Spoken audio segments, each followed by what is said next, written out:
NIO just had one of the more confusing weeks for investors, not because of anything the company did wrong, but because the stock's movements and the company's real-world progress are almost completely disconnected right now. And that disconnect is exactly what I want to unpack today, because beneath the surface, NIO has quietly dropped several major pieces of positive news that the broader market hasn't absorbed yet, or isn't willing to price in during this current period of risk-off sentiment. And that creates an opportunity to understand what the market is missing and why the long-term trajectory may be stronger than short-term investors realize. Let's start with a headline that barely got the attention it deserved. NIO's Firefly brand just shipped its very first batch of vehicles from Shanghai to Europe.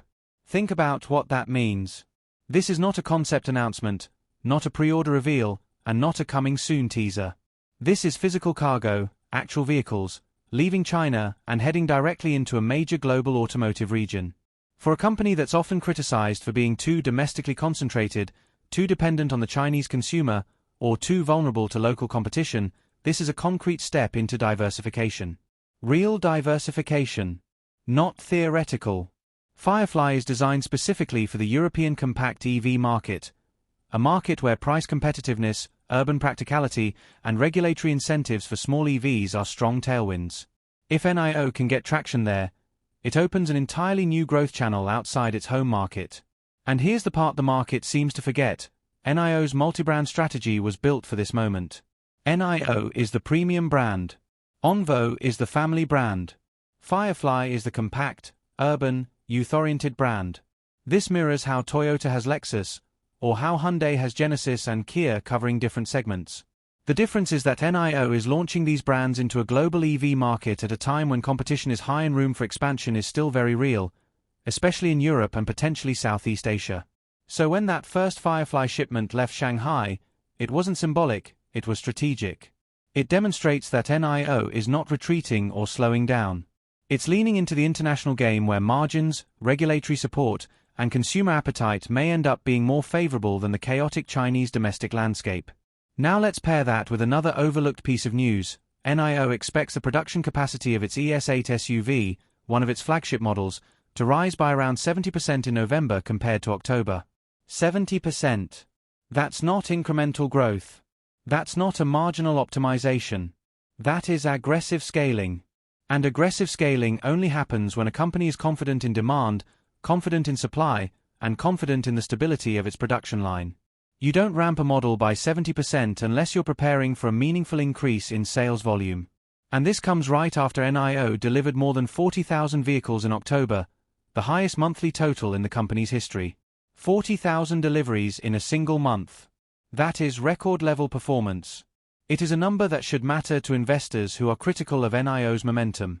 It is a number that should matter to analysts who keep asking whether NIO can compete with BYD, Li Auto, and Tesla. Because whether or not you're bullish or bearish on NIO, the facts are in. The company is delivering more vehicles, expanding its production capacity, and shipping additional brands overseas. These are the actions of a company growing, not shrinking, expanding, not collapsing.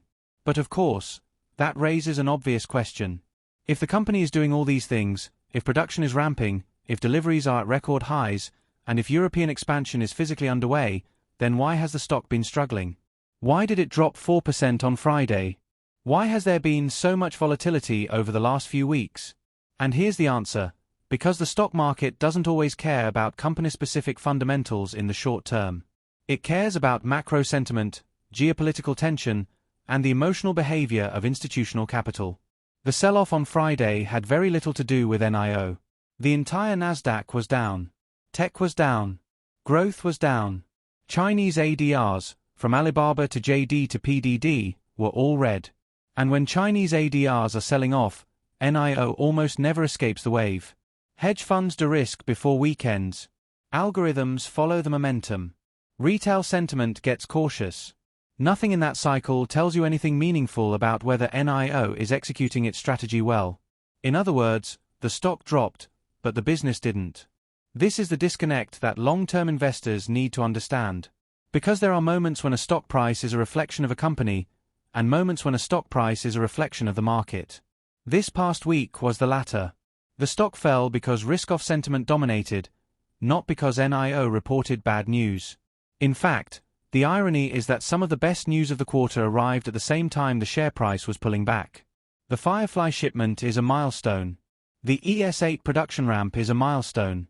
The record October deliveries are a milestone. These are not small footnotes, they are turning points in the company's trajectory. And if you take a step back and look at the bigger picture, you begin to see the possibility of a shift in narrative going into 2026. Because one of the major criticisms of NIO has always been profitability. And that criticism is fair, and still relevant.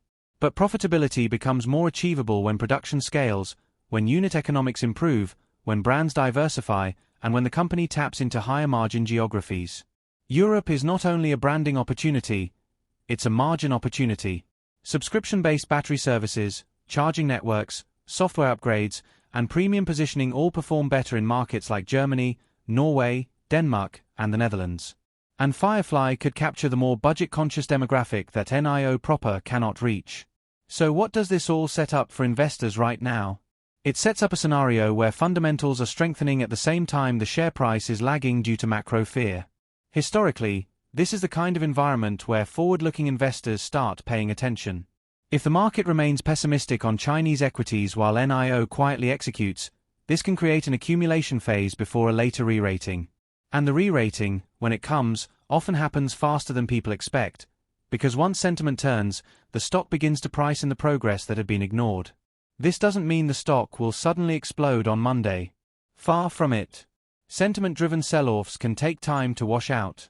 And the near-term environment for Chinese ADRs is still fragile.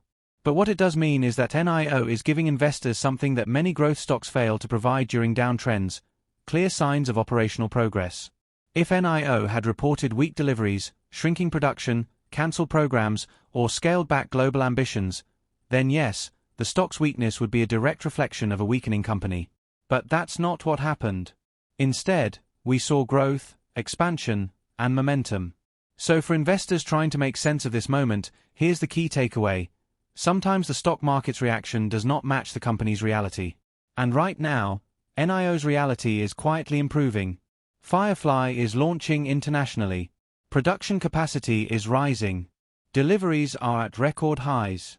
The ecosystem strategy, NIO, Onvo, and now Firefly, is becoming tangible. The hard work of the last 2 years is starting to translate into physical products and global distribution. As always, none of this is financial advice. But it is a moment to think clearly about what the company is actually doing versus how the market is reacting. And when those two things diverge, opportunities can emerge for those who are patient enough to see through the noise. If you enjoyed this breakdown, make sure to like the video, subscribe for more NIO and EV stock updates, and let me know in the comments. Do you think NIO's expansion strategy is being underestimated? Or do you think the macro environment is still too heavy for the stock to break out? I'll be reading and replying, and I'll see you in the next one.